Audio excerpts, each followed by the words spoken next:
धुळ्यातील भाजपा उमेदवार सुभाष भामरे यांनी शांतिगिरी महाराजांची भेट घेतलेली आहे। तर शांतिगिरी महाराजांचे आशीर्वाद घेण्यासाठी भेट घेतल्याची प्रतिक्रिया सुभाष भामरे यांनी आपल्या या भेटीनंतर दिली।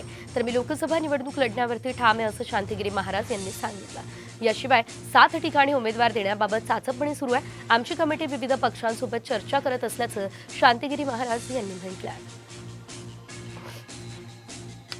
शांतिगिरीजी महाराज बाबांचं दर्शनासाठी आलेलो होतो आणि आशीर्वाद घ्यायला आलेलो होतो। ही कुठलीही राजकीय भेट नाही, ही वैयक्तिक भेट आहे।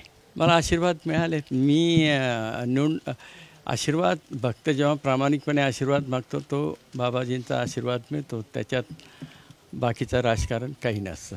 निर्णय ठाम झालेला आहे की बाबा या नाशिक लोकसभामधून निवडणूक लढवणार आणि जिंकणार सुद्धा। आणि 7 लोकसभा मतदारसंघामध्ये आमचे उमेदवारची चाचणी चालू झालेली आहेत।